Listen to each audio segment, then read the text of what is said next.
നമസ്കാരം. എല്ലാ പ്രിയപ്പെട്ട പ്രേക്ഷകർക്കും പൊൻപിളരിയുടെ രണ്ടാം ഭാഗത്തിലേക്ക് സ്വാഗതം. പൗരാണിക കാലം മുതലേ നാം കേൾക്കുന്ന ഒന്നാണ് യോഗാവസ്ഥ. പലപ്പോഴും ആ യോഗാവസ്ഥയെ പ്രാപിക്കണമെന്നുണ്ടെങ്കിൽ മനസ്സും ശരീരവും ഒരുപോലെ ഏകകേന്ദ്രീകൃതമായ ഒരർപ്പണ ഒരവസ്ഥയിലേക്ക് എത്തണം. അതിലൂടെയാണ് പരമമായിട്ടുള്ള ഈ പരമ്പൊരുളിനെ തേടി നടക്കുന്നത്. അല്ലെങ്കിൽ പ്രാപഞ്ചികൻ ഈ പരമ്പൊരുളിലേക്ക് ചെന്നെത്തണമെന്നുണ്ടെങ്കിൽ ഈ ഏകകേന്ദ്രീകൃതമായ ഒരു മാനസികാവസ്ഥയിലൂടെ മാത്രമേ കഴിയത്തുള്ളൂ.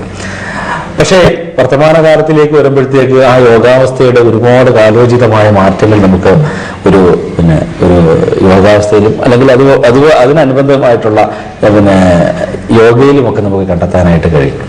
അത് ഒരേ കാലം നമ്മുടെ ശരീരത്തെയും മനസ്സിനെയും ഒക്കെ തുലനപ്പെടുത്തുന്നതിനോടൊപ്പം തന്നെ നമ്മൾ എന്ത് ആഗ്രഹിക്കുന്നുവോ, ഒരുപക്ഷെ ഈ മനസ്സെന്ന് പറയുന്നത് നേരത്തെ പറഞ്ഞതുപോലെ തന്നെ കോപവും ക്ഷോഭവും അടങ്ങാത്ത ഒരു കടൽ പോലുള്ളതാണ് നമ്മുടെ മനസ്സ്. പക്ഷേ ഈ യോഗ പരിശീലിക്കുന്നതോടുകൂടി പണ്ടുപോലെ നമ്മളെ പിന്തുടരുന്നാലും ബുദ്ധിമുട്ടിക്കാൻ ചില അസുഖങ്ങൾ മാറുന്നു. അതിനോടൊപ്പം തന്നെ നമുക്ക് മാനസികമായിട്ടുള്ള ഒരു കരുത്ത്, ഒരു ഉന്മേഷം ഒക്കെ തന്നെ ഈ യോഗ പഠിക്കുന്നതിലൂടെയും അത് പരിശീലിക്കുന്നതിലൂടെയും ഒക്കെ തന്നെ നമുക്ക് സാധ്യമാക്കാൻ കഴിയുന്നു. മാത്രമല്ല ഈ യോഗ പഠിക്കണമെന്നുണ്ടെങ്കിൽ നല്ലൊരു ഗുരുനാഥൻ കൂടി അല്ലെങ്കിൽ ഗുരുനാഥന്റെ ശിക്ഷണം കൂടെ നമുക്കുണ്ടെങ്കിൽ തീർച്ചയായിട്ടും നമ്മൾ വിചാരിക്കുന്ന ഒരു വിജയത്തിലേക്ക് നമുക്ക് എത്താനും കഴിയുന്നു. ആരോഗ്യമുള്ള മനസ്സും ആരോഗ്യമുള്ള ശരീരവും, തീർച്ചയായിട്ടും ഇത് രണ്ടും തന്നെയാണ് ഒരു മനുഷ്യനെ സംബന്ധിച്ചിടത്തോളം അവന്റെ ഒരു ജീവിതം സുഖകരമായിട്ട് സന്തോഷപ്രദമായിട്ട് നയിക്കണമെങ്കിൽ ഇത് രണ്ടും വളരെയധികം പ്രാധാന്യമുള്ളതാണ്. യോഗ ചെയ്യുന്നത് കൊണ്ട് ധാരാളം ഗുണങ്ങളുണ്ട് താനും. എന്നിരുന്നാലും മനസ്സിന്റെ ഏകാഗ്രത വളരെ പ്രാധാന്യം. അതോടൊപ്പം തന്നെ പഞ്ചേന്ദ്രിയങ്ങളും നമ്മുടെ ശരീരത്തിൽ ഉൾപ്പെട്ടിട്ടുള്ള പഞ്ചേന്ദ്രിയങ്ങളും അതിനെ പ്രാധാന്യം നൽകിക്കൊണ്ടുള്ള യോഗാസനങ്ങളും വ്യത്യസ്തങ്ങളായിട്ടുള്ള ആസനങ്ങളും ഒക്കെ തന്നെ നമ്മുടെ ശരീരത്തെയും മനസ്സിനെയും ഒരുപോലെ ആരോഗ്യത്തിന്റെ പാതയിലേക്ക് നയിക്കാൻ കഴിയുന്നു എന്നുള്ളത് വളരെ ശ്രദ്ധേയമാണ്. ഇന്ന് യോഗയുടെ മേഖലയിൽ ധാരാളം വ്യതിയാനങ്ങൾ സംഭവിച്ചിരിക്കുന്നു. ഇന്ന് നമ്മൾ അതിനെ വളരെ പ്രാധാന്യത്തോടുകൂടി തന്നെ കാണുന്നു. കാരണം ഇന്ന് തിരക്കേറിയ ജീവിതത്തിൽ നമ്മളുടെ പരമ്പരാഗതമായിട്ടുള്ള ശീലങ്ങളൊന്നും അല്ല ഇന്ന് നമ്മൾ പിന്തുടർന്നു പോകുന്നത്. അതുകൊണ്ട് തന്നെ യോഗയുടെ പ്രസക്തി വളരെ വലുതാണ്. അത്തരത്തിൽ ഒരു അതിഥിയാണ് ഇന്ന് നമ്മോടൊപ്പം ഉള്ളത്. കാണാം.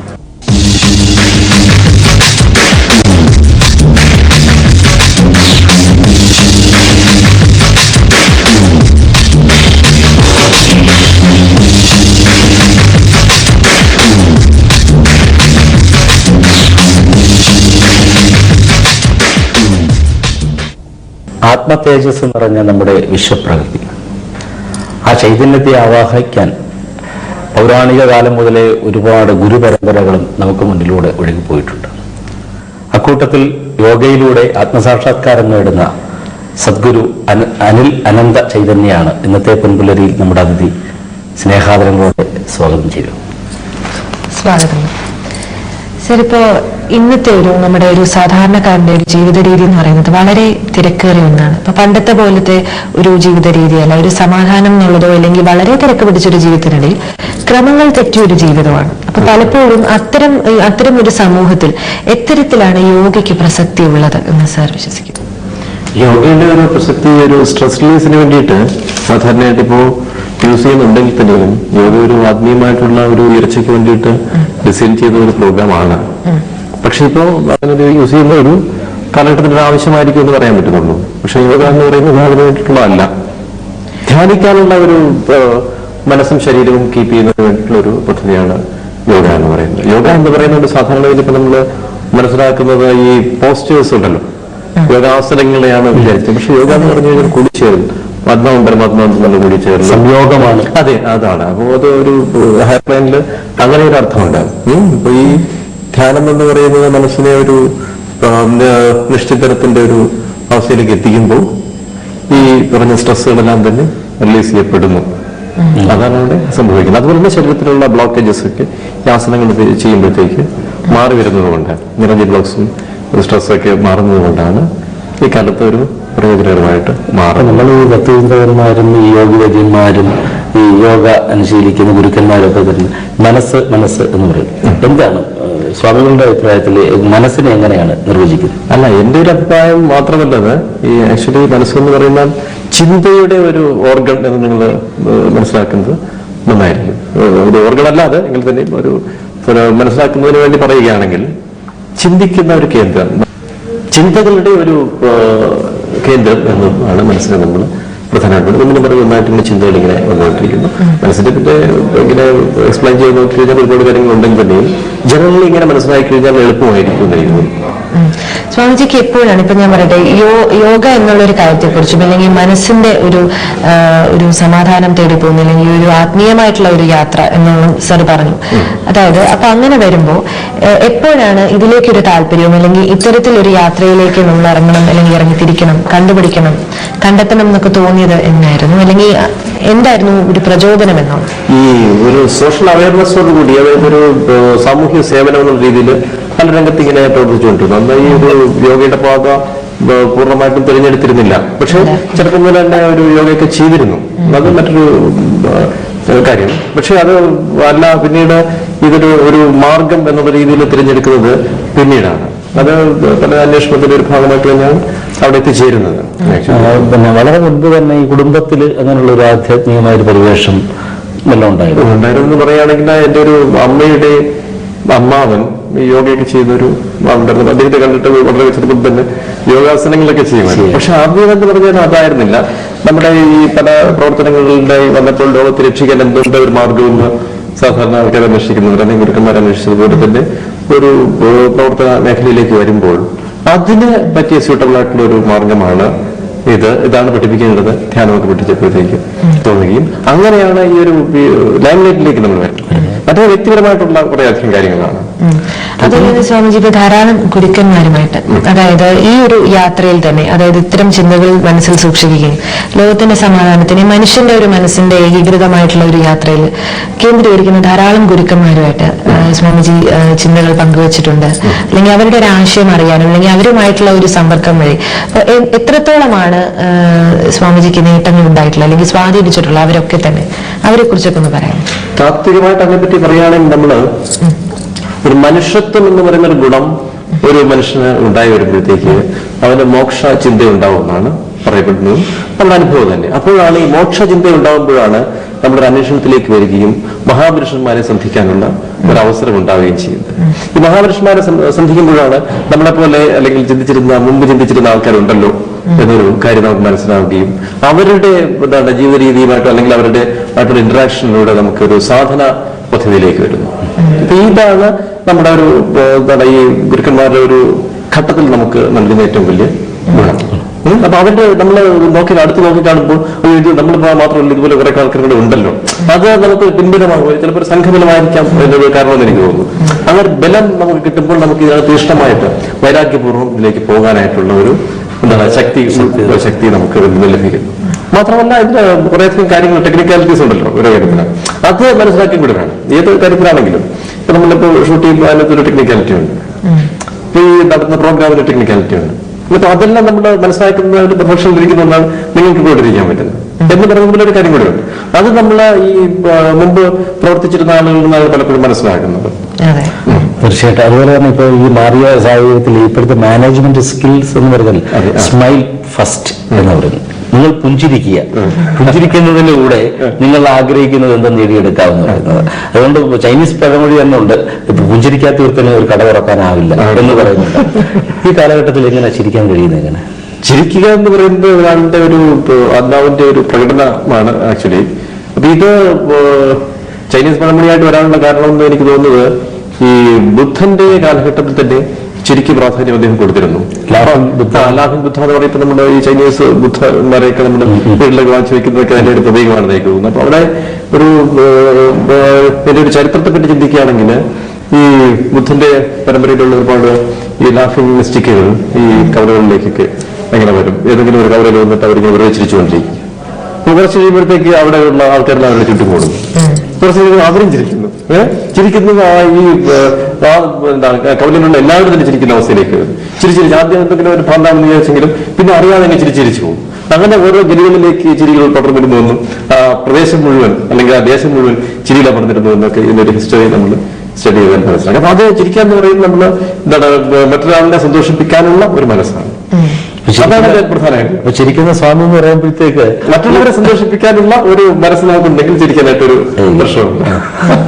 അതുപോലെ തന്നെ ഇപ്പോ ലാഫിംഗ് കാര്യം പറഞ്ഞപ്പോഴാണ്, അപ്പൊ ഇന്ന് നമ്മളിപ്പോ നമ്മുടെ ഒരു ജ്യോതിശാസ്ത്രപരമായിട്ട് മറ്റുള്ള കാര്യങ്ങളൊക്കെ നമ്മൾ പരമ്പരാഗതമായി ചെയ്തു വരുന്നെങ്കിലും ഇപ്പൊ ഫെങ്ഷു ആണെങ്കിലും മറ്റുള്ള ഗുരുക്കന്മാരുടെ, അതായത് യോഗിക്കായിട്ട് ചിന്തിക്കുന്ന ഗുരുക്കന്മാരുടെ പ്രിൻസിപ്പിൾസ് കുറെയൊക്കെ നമ്മളും സ്വാംശീകരിക്കാൻ ശ്രമിക്കുന്നുണ്ട്.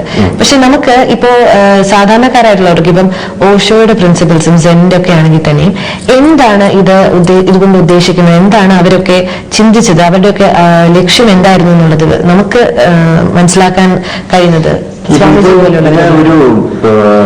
ഇതിന്റെ ഒരു മൂല്യം എവിടെയാണ് ചെന്നെത്തുന്നത് ചോദിച്ചു കഴിഞ്ഞാല് ധ്യാനത്തിലാണ്. ആക്ച്വലി ധ്യാനിക്കാനുള്ള ഒരു അവസ്ഥ മനസ്സിന് ഉണ്ടാക്കിയെടുക്കുക. അതായത് നമ്മൾ പറയുന്നത് ധ്യാനം എന്ന് പറയുന്നത് ചിത്തവൃത്തി നിരോധനം എന്ന് പതഞ്ജലി മഹർഷി പറയുന്ന ഒരു യോഗത്തിന്റെ മാർഗമുണ്ട്. അപ്പൊ അവിടെയാണ് നമ്മൾ ധ്യാനം എന്താണെന്ന് പ്രധാനമായിട്ട് മനസ്സിലാക്കേണ്ട ഒരു കാര്യം. അതായത് ജാഗ്രതയെ നിർവിഷയം മനഃ, ഉണർന്നിരിക്കുന്ന മനസ്സിന്റെ അവസ്ഥയിൽ നമുക്ക് അവിടെ ഒരു എംപ്റ്റിനെസ് അല്ലെങ്കിൽ ഒരു സ്റ്റോപ്പിംഗ് ഓഫ് മൈൻഡ് ക്രിയേറ്റ് ചെയ്യാൻ കഴിയുന്നുണ്ടെങ്കിൽ അവിടെ ധ്യാനമാകും. ഇതിന് നമുക്ക് ഏറ്റവും കൂടുതൽ ഇൻവോൾവ് ചെയ്യാൻ പറ്റുന്ന ഒരു കാര്യത്തിലേക്ക് നിങ്ങളുടെ മനസ്സിൽ നയിക്കും. ഓഷോ പറഞ്ഞിരിക്കുകയാണെങ്കിലും ഈ ലാഫിങ്ങിന്റെ കാര്യത്തിലാണെങ്കിലും ഓഷോയിനകത്ത് സെക്സിനെ കുറിച്ച് പറഞ്ഞിരിക്കും, അത്രയേ ഉള്ളൂ. അപ്പൊ അവിടെ നിങ്ങളുടെ മനസ്സ് ഏറ്റവും കൂടുതൽ ലയിക്കുന്ന ഒരവസ്ഥ വരുന്നുണ്ട്. അതിനെ എന്തുകൊണ്ട് നിങ്ങൾക്കൊരു ധ്യാനമാർഗമായിട്ട് ഉപയോഗിച്ചുകൂടാ എന്ന് അദ്ദേഹം പറഞ്ഞിരിക്കും. അത് ഒരുപക്ഷെ വിവാദമായിട്ടുള്ള കാര്യമായിരിക്കും. പക്ഷെ അത് ഒരു ഏൻഷ്യന്റ് ആയിട്ടുള്ള കാര്യങ്ങൾ നോക്കിയാൽ താന്ത്രിക് ഒരു സ്പിരിച്വാലിറ്റി ഉണ്ടായിരുന്നു തന്നെയാണ്. അദ്ദേഹം പുതിയതായിട്ട് പറഞ്ഞൊന്നും പറയാൻ പറ്റില്ല. പക്ഷെ അതിങ്ങനെയുള്ള ഒരു രീതിയിലേക്ക് കർമ്മം ഒരു ചെയ്യുമ്പോൾ പോലും നമ്മൾ അതിലേക്ക് പൂർണ്ണമായിട്ട് ലയിക്കുമ്പോൾ അവിടെ ധ്യാനമാകും. അപ്പൊ അവിടെ സ്കിൽഫുൾനെസ് ഉണ്ടാവും. അപ്പൊ അതിന്റെ യോഗമായിട്ട് മാറുന്നു. ഒരു കർമ്മം ഒരു സ്കിൽഫുള്ളായിട്ട് ചെയ്യുമ്പോൾ അവിടെ യോഗ സംഭവിക്കുന്നതാണ്. അപ്പൊ സ്വന്തം ഒരു യോഗ പദ്ധതി രൂപപ്പെടുത്തിയെടുക്കുന്നുണ്ട്. അത് ഭഗവാൻ രജനീഷ് നേരത്തെ സ്വാമികൾ പറഞ്ഞതുപോലെ തന്നെ ഏറെ തെറ്റിദ്ധരിക്കപ്പെടുകയും ഏറെ അനുയായികളുള്ളതും ഭഗവാൻ രജനീഷിനാണ്. എന്നിട്ട് പറഞ്ഞാൽ Osho never born never died only visit this planet എന്നൊക്കെ നമ്മൾ ഒരുപാട് കേട്ടിട്ടുണ്ട്.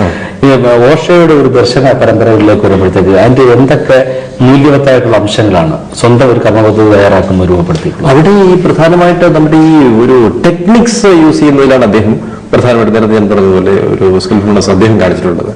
ഈ ഒരു 180 തരത്തിലുള്ള ധ്യാന രീതികൾ തന്നെ അദ്ദേഹം ആവിഷ്കരിച്ചിട്ട് ഏത് തരക്കാർക്കും ഈ പറയുന്ന പോലെ നമ്മൾ ഈ അസറ്റിക് ലൈഫിലേക്ക് മാത്രം പോകുന്നവരല്ല, സാധാരണ ജീവിക്കുന്നവരെയും എങ്ങനെ ധ്യാനത്തിലേക്ക് കൊണ്ടുവരാം. അതായത് വളരെ ബിസി ലൈഫ് നടത്തിയിരുന്ന വെസ്റ്റേണേഴ്സിന് വേണ്ടിയിട്ടാണ് അദ്ദേഹം പലതും ഡിസൈൻ ചെയ്തെങ്കിലും പിൽക്കാലത്ത് എല്ലാവർക്കും പ്രയോജനപ്പെടുന്ന രീതിയിൽ അത് മാറുകയുണ്ടായി. അപ്പൊ അതിനെ പ്രിസൈസ്ഡ് ആയിട്ട് ചില മെത്തേഡുകൾ ഉപയോഗിച്ചിട്ട് ഒരു അരമണിക്കൂറിനകത്ത് ചെയ്യാൻ പറ്റുന്നത്, 15 മിനിറ്റിനകത്ത് ചെയ്യാൻ പറ്റുന്നത്, ഇങ്ങനെ ഒരു പാറ്റേണൈസ് ചെയ്തിട്ട് നൽകുന്ന ഒരു സംഗതിയുണ്ട്.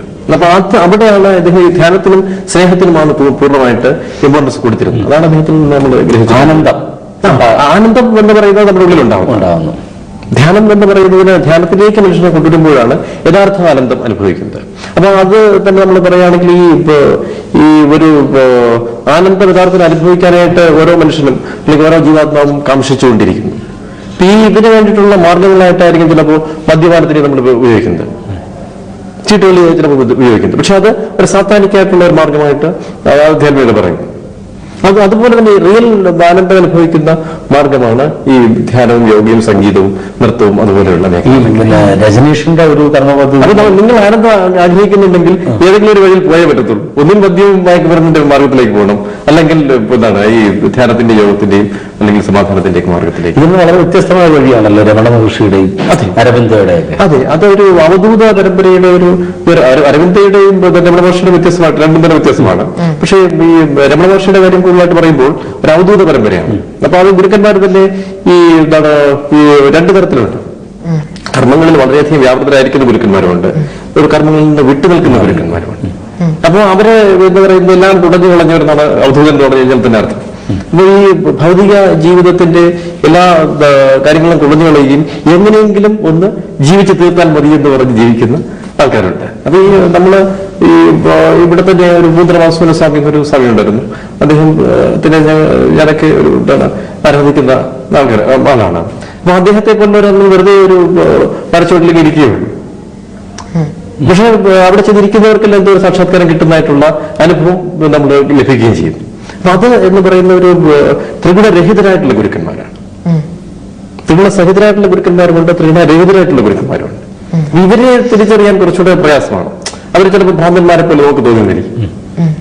പക്ഷേ നമ്മൾ ഇതിനൊരു ഡെപ്തിലേക്ക് പോകുമ്പോൾ അവരിൽ നിന്നുള്ള വൈബ്രേഷൻസ് സ്വീകരിക്കാൻ പറ്റുന്ന ഒരു അവസ്ഥയിലേക്ക് നമ്മളും ഒരു ഡെവലപ്മെന്റ് വരുമ്പോഴത്തേക്ക് വളരെ മനുഷ്യന്റെ ഒരു സിനിമ കാണണമെന്നുണ്ടെങ്കിൽ നമ്മളും കുറച്ച് പഠിക്കണമെന്നുണ്ടല്ലോ.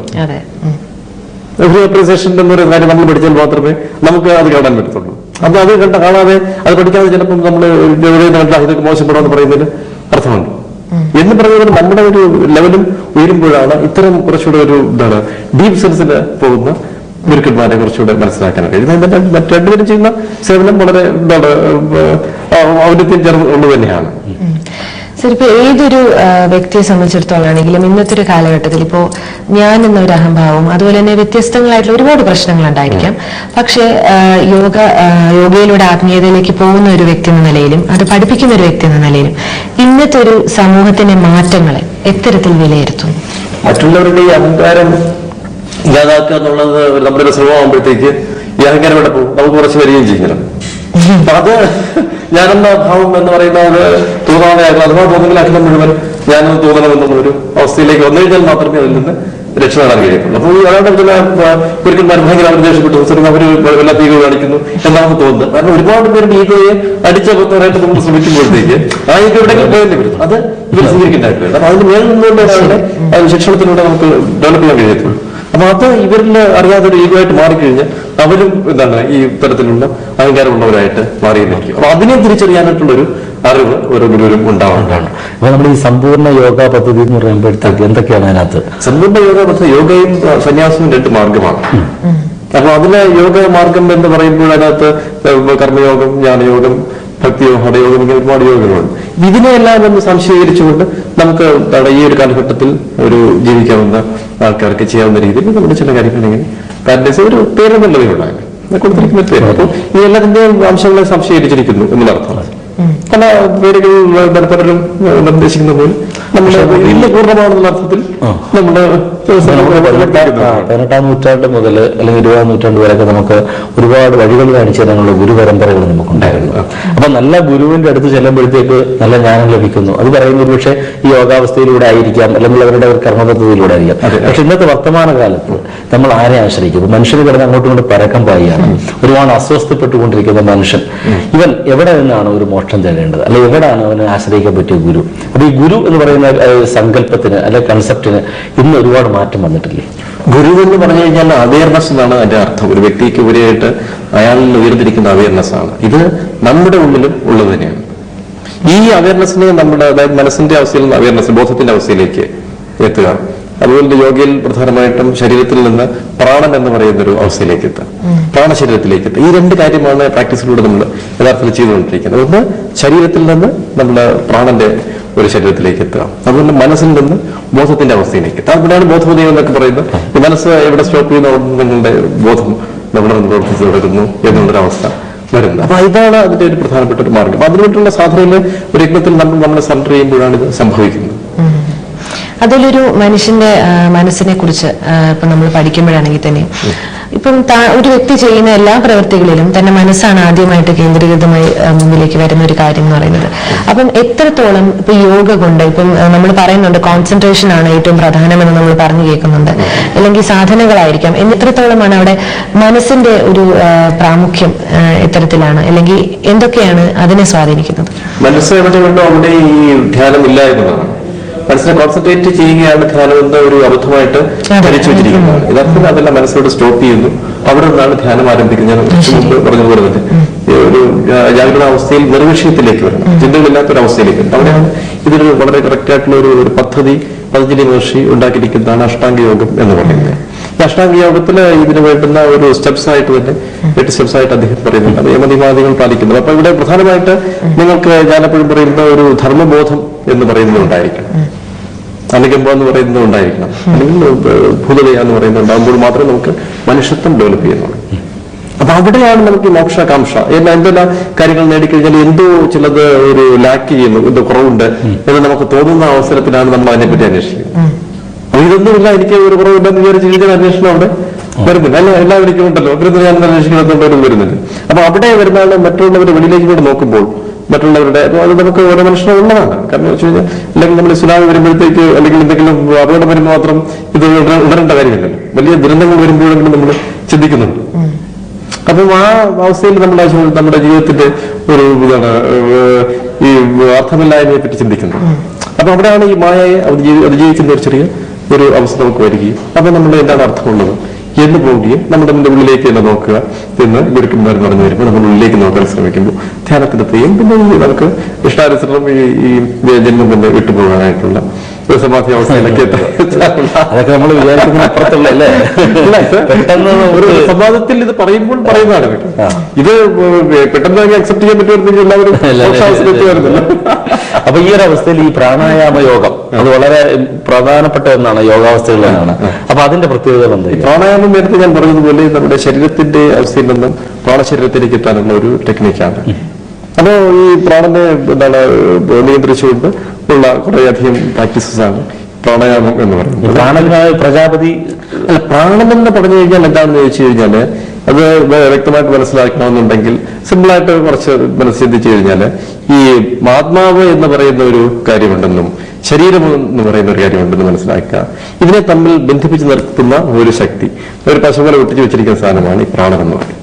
എപ്പോഴും ഈ പ്രാണനെ നമ്മൾ അറിയുന്നത് എങ്ങനെയാണ്? ഇപ്പൊ കൈകളുടെ ഒരു ചലനമായിട്ടും ശരീരത്തിന്റെ വളർച്ചയായിട്ടും ഊഷ്മാവായിട്ടും പിന്നെ നമ്മൾ എപ്പോഴും ശ്വസിച്ചുകൊണ്ടിരിക്കുന്ന ശ്വാസോച്ഛ്വാസമൊക്കെ ആയിട്ടാണ് നമ്മൾ പ്രാണനെ അറിയുന്നത്.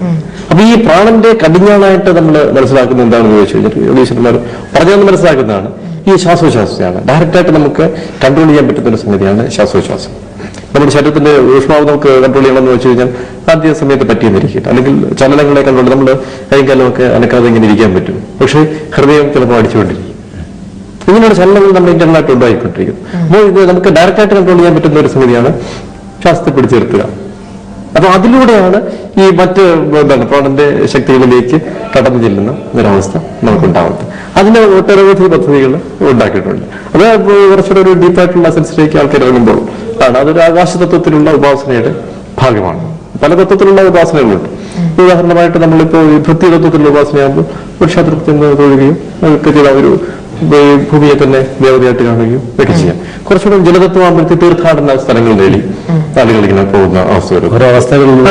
ഓരോ ഇതാണ്. അപ്പൊ അടുത്തത് കുറച്ചുകൂടെ ഡെവലപ്പ് ചെയ്യുന്ന ഒരു അഗ്നിഹോത്രങ്ങള് ഈ അഗ്നിതത്വത്തിലുള്ളതാണെങ്കിൽ അഗ്നിയിലേക്ക് ഹോമങ്ങൾ ചെയ്യുന്നതും യാഗങ്ങൾ നടത്തുന്നതും ഒക്കെ ആയിട്ടുള്ള അവസ്ഥയിലേക്ക് കുറച്ചുകൂടെ കഴിയുമ്പോഴത്തേക്ക് ഒരു വായുതത്വത്തിലാകുമ്പോഴാണ് ഈ പ്രാണായാമങ്ങൾ യോഗ അങ്ങനെയുള്ള കാര്യങ്ങളുടെ പ്രസക്തി. അപ്പം ഈ ആകാശതത്വത്തിലേക്ക് വരുന്നു. അപ്പൊ അവിടെ എന്താണ് ഈ മലകളിലും ഗുഹകളിലും ഒക്കെ അല്ലെങ്കിൽ ഈ ഉയർന്ന സ്ഥലങ്ങളിലേക്ക് പോയിട്ട് ധ്യാനപരവരായിട്ടിരിക്കുന്നു ആകാശതത്വത്തിലേക്ക്. അപ്പൊ അങ്ങനെ ഒരു ഈ സ്പിരിച്വാലിറ്റിക്ക് ഒരു ഓരോരോ തരത്തിലുള്ള തട്ടുകൾ ഉണ്ടെന്ന് വേണമെങ്കിൽ നമുക്ക് പറയാം. അതുപോലെ തന്നെ സ്വാമിജി ഇപ്പോ യോഗയുടെ വ്യത്യസ്ത അവസ്ഥാന്തരങ്ങളെ കുറിച്ചും അതുപോലെ ഓരോ ഘട്ടങ്ങളെ കുറിച്ചും ആത്മീയതയിലേക്കുള്ള കുറിച്ചും നമുക്കിപ്പോ സ്വാമിജി പറഞ്ഞൊന്ന് മനസ്സിലാവുന്നു. പക്ഷെ എന്നിരുന്നാലും ഇന്നത്തെ ഒരു സമൂഹം അതിനെയൊക്കെ എങ്ങനെയാണ് നോക്കിക്കാണുന്നത്? അല്ലെങ്കിൽ അവർ അതിനെ സ്വീകരിക്കുന്നുണ്ടോ വേണ്ടോ, അല്ലെങ്കിൽ അതിനൊരു ഗൗരവത്തോടെ കാണുന്നുണ്ടോ? എന്ത് തോന്നുന്നു? ഒരുപക്ഷെ എനിക്ക് തോന്നുന്നു ഈ പരിസ്ഥിതിയുടെ ഒരു മോശാവസ്ഥയായിരിക്കാം കൂടുതൽ ഗൗരവമായിട്ട് ഇതൊക്കെ ചിന്തിക്കാനായിട്ടുള്ള ഒരു അവസ്ഥ വരുന്നെന്ന് തോന്നുന്നു. കാരണം വെച്ചാൽ വളരെയധികം പൊല്യൂഷൻസ് നമ്മുടെ പലതരത്തിലുള്ള രീതിയിൽ ഉണ്ടായിക്കൊണ്ടിരിക്കുന്നു. നല്ല വായുവില്ല, നല്ല ജലമില്ല, നല്ല ആഹാരമില്ല. ഇതൊക്കെ വരുമ്പോൾ പലതരത്തിലുള്ള രോഗാവസ്ഥകൾ ഇവർക്ക് ഉണ്ടാകുകയും അപ്പൊ ഇതെല്ലാം നമ്മുടെ പുരോഗതിയുടെ ഭാഗമായിട്ട് നമ്മൾ ഉണ്ടാക്കിയ ചില കാര്യങ്ങളിൽ നിന്ന് ഉണ്ടാവുന്നതാണ്. അപ്പൊ ഇതിനെ അതിജീവിക്കേണ്ട എന്താണ് മാർഗം എന്ന് ചിന്തിക്കുമ്പോഴാണ് ഇപ്പോൾ പലരും എന്താണ് ആസനങ്ങളും യോഗാസനങ്ങളും പഠിച്ചാൽ കൂടെ ധ്യാനം പ്രാക്ടീസ് കൂടെ അല്ലെങ്കിൽ സ്പീഡ് ഓഫ് ലൈഫ് നമ്മൾ ഇങ്ങനെ ഉണ്ടാക്കാനായിട്ട് ശ്രമിച്ചു. അത് ഈ ഓടിയെത്തിയില്ലെങ്കിൽ നിനക്ക് പിന്നെ പരാജിതനായി പോകും എന്നുള്ളൂ. പക്ഷെ ഇതിനൊക്കെ കിട്ടാനുള്ള നിനക്ക് കിട്ടും എന്നുള്ളൊരു തത്വമല്ല നമ്മൾ പഠിപ്പിക്കുന്നത് ഇപ്പോൾ പുതിയ തലമുറയെ. കാരണം ഈ 10 പേരുടെ ഒപ്പം ഓടി അല്ലെങ്കിൽ അവരുടെ മുന്നിലെത്തിയാൽ മാത്രമേ നിനക്കൊരു സ്ഥാനം കിട്ടുകയുള്ളൂ. അപ്പൊ ആ സ്ഥാനത്തിലേക്ക് വേണ്ടി ഓടി ഈ മനസ്സിന്റെ സ്പീഡ് വർദ്ധിച്ചു പോകുന്നു.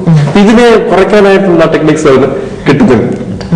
അപ്പൊ ഈ അവസരത്തിലാണ് അവൻ അസ്വസ്ഥനാണ്, അവൻ ഓക്യുപേഷൻ ഇല്ലാതിരിക്കാൻ പറ്റാത്ത അവസ്ഥ വരും. അവിടെയാണ് ഈ ഒരു പ്രസക്തി നമ്മൾ കാണുന്നത്. അതുപോലെ തന്നെ ഈ അടുത്ത കാലത്ത് ഒരു ഗീതാചാര്യം പറയുണ്ടായി, നമ്മൾ എപ്പോഴും അഭിരമിക്കും നമ്മുടെ ശരീരത്തിനോട്. കാര്യം ശരീരത്തിനുള്ളിൽ ആത്മാവുണ്ടെന്നും അതിന് നേരത്തെ സ്വാമിജി പറഞ്ഞത് ഒരു ഒട്ടിച്ചു വെച്ചിരിക്കുന്ന പ്രാണനുണ്ടെന്നും നമ്മൾ തിരിച്ചറിയുന്നില്ല. പകരം ശരീരത്തെ എപ്പോഴും സംരക്ഷിച്ചുകൊണ്ടിരിക്കുന്നു, ശരീരത്തെ മിനുക്കിക്കൊണ്ടേയിരിക്കുന്നുണ്ട്. ഈ ശരീരത്തിൽ ഈ പുതിയ കാലഘട്ടത്തിൽ ഒരുപാട് പേര് താല്പര്യം ശരീരത്തിനെ സംരക്ഷിക്കാൻ ശ്രമിക്കുന്നതുകൊണ്ടാണല്ലോ ഈ പറയുന്ന ഒരുപാട് അസ്വസ്ഥതകൾ നമുക്കുണ്ടാകുന്നത് എന്ന് കൂട്ടി വായിച്ചാലും ശരിയല്ലേ? അത് ശരീരത്തിന് 5 പ്രാധാന്യം നമ്മൾ കൊടുത്തു തന്നെ ആവണം എന്നുള്ളതാണ് നമ്മൾ യോഗശാസ്ത്രം ബേസ് ചെയ്ത് പറയുന്നത്. 5 പ്രാധാന്യം പഞ്ചകോശങ്ങളാണല്ലോ. ഒന്ന് ശരീരമാണ്, അതിനകത്ത് പിന്നെ പ്രാണന്റെ ശരീരമുണ്ട്, മനസ്സുണ്ട്, വൈകാരികമായിട്ടുള്ള കാര്യങ്ങൾക്ക് പ്രാധാന്യം കൊടുക്കണം, ബുദ്ധിപരമായിട്ടുള്ള കാര്യങ്ങൾ പ്രാധാന്യം കൊടുക്കണം, പിന്നെ ആത്മാവിന് എന്ന് പറയുന്ന ആനന്ദമയകോശം, ആനന്ദത്തിന് പ്രാധാന്യം കൊടുക്കണം. അപ്പൊ അവിടെ ഈ ആത്മീയതയ്ക്കാണെങ്കിൽ തന്നെ 5 പ്രാധാന്യം കൊടുക്കാൻ പാടുള്ളൂ, ശരീരത്തിന് 5 പ്രാധാന്യം കൊടുക്കാൻ പാടുള്ളൂ. ചിന്താപരമായിട്ടുള്ള കാര്യങ്ങൾക്ക് തുല്യ പ്രാധാന്യം തന്നെ. അത് നമ്മൾ എങ്ങനെ മാനേജ് ചെയ്ത് കൊണ്ടുപോകുന്നു എന്നിടത്താണ് ഈ ഒരു വിജയം, പ്രാക്ടീസിന്റെ ഒരു വിജയം എന്ന് പറയുന്നത്. ശരീരമില്ലെങ്കിൽ ഈ ആത്മാവിന് ഇരിക്കാനുള്ള സ്ഥലമില്ലല്ലോ. ഇത് ശരീരം എന്ന് പറയുന്നത് എന്താണെന്ന് ചോദിച്ചു കഴിഞ്ഞാൽ ഒരു ജന്മം തന്നെയാണ്.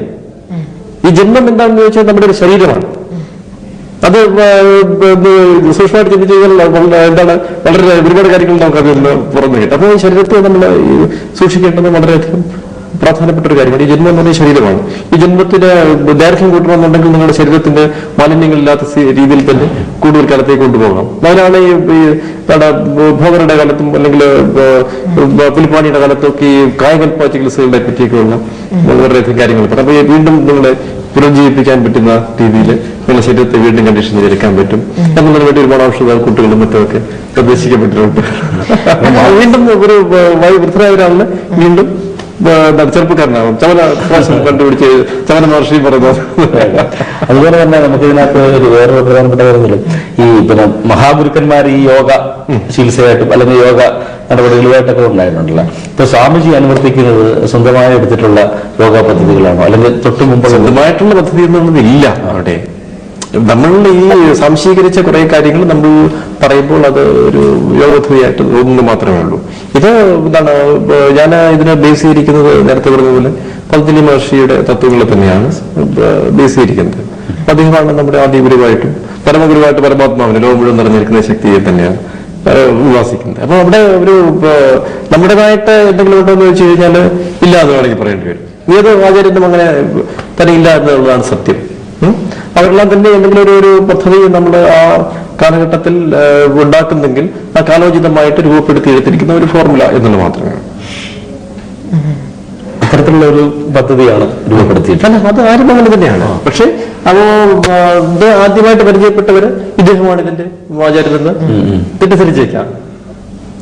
ഇതാണ് ഇപ്പൊ ഒരു യോഗ പദ്ധതിയിലേക്ക് ഒരാൾ ആദ്യം വരുന്നത് ചിലപ്പോൾ നമ്മളിലൂടെ ആണെങ്കിൽ നമ്മുടെ ഗുരുവാണ് ഏറ്റവും മഹാത്മാവ് അല്ലെങ്കിൽ അദ്ദേഹമാണ് ഇതെല്ലാം ഉണ്ടാക്കിയത് എന്നവർക്ക് തോന്നിയിരിക്കും. അത് അറിവില്ലായ്മയുടെ ഒരു എന്താണ് അവസ്ഥയാണ്. എന്നിട്ട് അതിനെ ചിലപ്പോൾ പ്രവർത്തിച്ചുണ്ട്, ഈ ഗുരുവിനെ പ്രവർത്തിച്ചുകൊണ്ടെങ്കിൽ നടന്നിരിക്കും. പക്ഷെ ഇതെല്ലാം ഒരു കാലത്തിലേക്ക് പ്രയാണത്തിന് നമുക്ക് ലഭിച്ചിട്ടുള്ള എന്താണ് വരദാനങ്ങൾ തന്നെയാണ്. അവർ അന്ന് പ്രസന്റ് ചെയ്യുന്നത് അവരുടെ ഒരു നിയോഗം പോലെ അതിനെ കാണുകയും ചെയ്യണം. പ്രാധാന്യം കാരണം വെച്ചാൽ ഇവരുടെ ഒരു കാരുണ്യമാണല്ലോ ഒരു സാധാരണ സമൂഹത്തിനും ഇത്തരം കാര്യങ്ങൾ എത്തിച്ചേരാനായിട്ട് ഒരു ഭാഗ്യം ഉണ്ടാക്കിയത്. അല്ലെങ്കിൽ അവര് എന്താണ് ഈ നിഷ്കാമകർമ്മികളായിട്ട് ഏതെങ്കിലും ഗുഹകളിലോ മലകളിലോ മാത്രം വസിച്ചിരുന്നെങ്കിൽ ഇക്കാര്യങ്ങളൊക്കെ നമുക്ക് ചിലപ്പോൾ കിട്ടിയിരുന്നിരിക്കുന്നത്. അതുപോലെ തന്നെ ഇപ്പൊ ഒരു യോഗി വര്യൻ എന്ന് പറയുന്നതും സന്യാസി ശ്രേഷ്ഠൻ എന്ന് പറയുന്നത് രണ്ടും നമ്മൾ കേട്ടിട്ടുണ്ട്. അപ്പോ ഇവര് രണ്ടുപേരും അനുവർത്തിക്കുന്ന കാര്യങ്ങൾ അല്ലെങ്കിൽ യാത്ര ചെയ്യുന്ന വഴി ഒന്ന് തന്നെയാണോ? ഇല്ല, സന്യാസം എന്ന് പറയുന്നതും യോഗമാർഗം എന്ന് പറയുന്നത് രണ്ടാണ്. രണ്ട് ഡൈവേർഷനാണ് ആത്മീയതയിലേക്ക് പോകുന്നത്. അത് അതിന്റെ പ്രധാന കാര്യം എന്ന് പറഞ്ഞു കഴിഞ്ഞാല് ഈ വൈരാഗ്യം എന്ന് പറയുന്നതാണ് ഏറ്റവും ആവശ്യമായിട്ട് യോഗമാർഗത്തിൽ വേണ്ടത്. അതേസമയം വിരക്തിയാണ് സന്യാസ മാർഗത്തിലേക്ക് വേണ്ടത്. ഇതാണ് അതിന്റെ ഒരു ബേസിക് ഡിഫറൻസ്. വിരക്തി ഉണ്ടെങ്കിൽ നിനക്ക് നേരിട്ട് സന്യാസത്തിലേക്ക് കടക്കാം. അതല്ല, വിരക്തി ഇല്ലാന്നുണ്ടെങ്കിൽ നിനക്ക് കുടുംബജീവിതമൊക്കെ നയിച്ച് വിരക്തി ഉണ്ടാക്കിയതിനു ശേഷം ചതുർഭദ്രം എന്ന് പറയുന്ന 4 ഘട്ടങ്ങളിലൂടെ കടന്നുപോയിട്ട്, അതായത് വിദ്യാഭ്യാസത്തിന് ബ്രഹ്മചര്യം എന്ന് പറയുന്നു, ഗാർഹസ്ഥ്യം, വാനപ്രസ്ഥം, സന്യാസം എന്ന് പറയുന്ന 4 മാർഗത്തിലൂടെ നിനക്ക് വീണ്ടും സന്യാസത്തിലെത്താം. അതിൽ നീ വിരക്തനാണെങ്കിൽ ആദ്യം മുതൽ തന്നെ സന്യാസി വിദ്യാഭ്യാസം കഴിഞ്ഞ ഉടനെ ബ്രഹ്മചര്യം കഴിഞ്ഞ ഉടനെ നേരിട്ട് സന്യാസത്തിലേക്ക് കടക്കാം. പക്ഷേ യോഗമാർഗത്തിൽ വൈരാഗ്യം എന്ന് പറയുന്നതിനാണ് പ്രാധാന്യം. വൈരാഗ്യം എന്ന് പറയുന്നത് ഡിറ്റാച്ച്ഡ് ആൻഡ് ഡെഡിക്കേറ്റഡ് ആറ്റിറ്റ്യൂഡാണ്. അപ്പൊ എന്ത് വന്നാലും ഇതിൽ നിന്ന് പിന്തിരിയുകയില്ല. ഞാൻ കാണുന്ന ഇതിന്റെ ഏറ്റവും കൂടുതൽ മൂല്യങ്ങൾ ഉണ്ടാകുമെന്ന് മനസ്സിലാക്കിയിട്ട് പിന്തിരിയില്ല എന്ന് മനസ്സിലാക്കുകയും ഏത് സംഘങ്ങളും ഇതിനു വേണ്ടിയിട്ട് ത്യജിക്കാനായിട്ട് ഒരു കഴിവ് ഉണ്ടെങ്കിൽ മാത്രമേ യോഗമാർഗത്തിലേക്ക് വരാൻ പറ്റൂ. അപ്പൊ നമുക്ക് ഒന്നിനെ നിർഭയത്തോടുകൂടി നേരിടുകയും ഇതിന് മുന്നോട്ട് പോകും എന്നുള്ളൊരു സംഗതിയാണ്. അപ്പൊ അവിടെയാണ് നമുക്ക് ഈ എന്താണ് ഈ സാധാരണ മനുഷ്യരുമായിട്ടും വീണ്ടും ഇടപെട്ട് ജീവിക്കാൻ പറ്റുന്ന ഒരു അവസ്ഥ ഉണ്ടാവുന്നത്. അപ്പം അവരവിടെയാണ് നേരത്തെ നമ്മൾ പറഞ്ഞു വന്ന ചിരിയുടെയൊക്കെ പ്രസക്തി ചിരിയുടെ പ്രസക്തി വരുന്നതാണ്. ആ ചിരിയുടെ പ്രസക്തി ചിലപ്പോൾ നമ്മള് ഒരു ഗുരുവായിട്ട് ചാർലി ചാപ്പിളിന്റെ വേണമെങ്കിലും എടുക്കാവുന്നതാണ്. അഡ്വാസി ചാർലി ചാപ്പിളിനൊക്കെ നമ്മുടെ ഗുരുവായിട്ട് എടുക്കാവുന്നതാണ്. കാരണം അവരും ചെയ്തിരുന്നത് ഈ ഒരു കാര്യം തന്നെയാണ്. മനുഷ്യന്റെ സ്നേഹം കൊണ്ട് അവർ ചിരിപ്പിക്കാനായിട്ട് ശ്രമിച്ചുകൊണ്ടിരുന്നു. പക്ഷെ ചിലപ്പോൾ അവർ ഉള്ളുകൊണ്ട് അവര് സന്തോഷിച്ചിട്ടില്ല എന്നുണ്ടെങ്കിൽ അത് യോഗ മാർഗമാകുന്നില്ല. അവരും സ്വയം ഉള്ളുകൊണ്ട് സന്തോഷിക്കും. ഇന്നലെ ഞാനൊരു പൂർണ്ണമായിട്ട് സൗജമായിട്ട് സംസാരിക്കുന്ന അവസരത്തില് ഈ ചിരി പോലെ തന്നെ നമുക്ക് അനുഭവവേദ്യമാകുന്നു. എന്താണ് ജീവിതം, എന്താണ് ആത്മാവ്, എന്താണ് ശരീരം, എന്താണ് പ്രാണൻ, നേരത്തെ ചോദിച്ചതുപോലെ സന്യാസം എന്താണ്, വൈരാഗിയുടെ ഭാവം എന്താണ്, ഇതൊക്കെ നമുക്ക് വളരെ ലളിതമായിട്ടുള്ള കൽപ്പനകളിലൂടെയാണ് ഇപ്പൊ സ്വാമിജി ഞങ്ങൾക്ക് പറഞ്ഞു തന്നിട്ട്. അതുകൊണ്ട് ഈ സമയം പോയത് നമ്മൾ അറിയുകയില്ല. പലപ്പോഴും ഇനിയും ഈ കർമ്മയോഗത്തെ കുറിച്ചും അനുഭവജ്ഞാനത്തെ കുറിച്ചും ഒക്കെ ഇനി ഒരുപാട് ചോദ്യങ്ങൾ ഇനിയും ബാക്കി നിൽക്കുകയാണ്. എല്ലാം പഠിക്ക് പുറത്ത് നിൽക്കുകയാണ്. ഈ അടച്ചിട്ട വാതിലിനപ്പുറത്ത് കാണാൻ കഴിവുണ്ടാവുക എന്ന് പതഞ്ജലി മഹർഷി തന്നെ പറഞ്ഞിട്ടുണ്ട്. അതുപോലെ ഈ യോഗാവസ്ഥയെക്കുറിച്ചും യോഗസൂത്രത്തെക്കുറിച്ചും കൂടുതൽ മനസ്സിലാക്കണമെന്നുണ്ട്. എങ്കിലും നമുക്ക് ഇത്തിരി പോകുന്ന സമയം അനുവദിച്ചിട്ടുണ്ട്. അതിനുള്ളിൽ നിന്നുകൊണ്ട് ഇത്രയും കാര്യങ്ങൾ പറഞ്ഞു തന്നതിന് വളരെയധികം നന്ദി. ഇപ്പോഴൊക്കെ നമ്മൾ പറയുന്നത് ലോകാ സമസ്ത സുഖിനോഭവന്തു എന്ന് പറയുന്ന പോലെ എല്ലാ ആത്മീയ ചൈതന്യങ്ങളും പോകുന്നത് ഈ ലോകത്തെ മുഴുവനും സമാധാനവൽക്കരിക്കാനായിട്ടാണ്. അത്തരത്തിലുള്ള ഒരു ചൈതന്യവത്തായ ഒരു സമാധാനത്തിന് സ്വാമിജിയുടെയും കൂടെ ഒരു കോൺട്രിബ്യൂഷൻ കൂടെ ആകുമ്പോഴത്തേക്ക് തീർച്ചയായിട്ടും നമ്മൾ ആഗ്രഹിക്കുന്ന തരത്തിലേക്ക് ലോകത്തെ മാറ്റാനൊക്കെ കഴിയുമെന്ന് വിചാരിക്കുന്നു. അപ്പോൾ മറ്റൊരു കാര്യം എനിക്ക് പറയാനുള്ളത്, അറിയാൻ ആഗ്രഹിക്കുന്നവരുടെ മുന്നിൽ നമ്മൾ പറയുമ്പോഴാണ് പലതും പറയാൻ തന്നെ കഴിയുന്നത്. ഒരു സമയത്ത് നമുക്ക് പറയാൻ തോന്നുന്ന കാര്യങ്ങൾ നമ്മുടെ മുന്നിൽ ഇരിക്കുന്ന ആളുകളുടെ പ്രത്യേകത കൊണ്ട് കൂടെ ആയിരിക്കും. അപ്പൊ അതിന് പ്രത്യേകമായിട്ട് നിങ്ങൾക്കും അനുയോജ്യമായിട്ടുള്ള പ്രഭാതം അലങ്കരിച്ചതിന് വളരെയധികം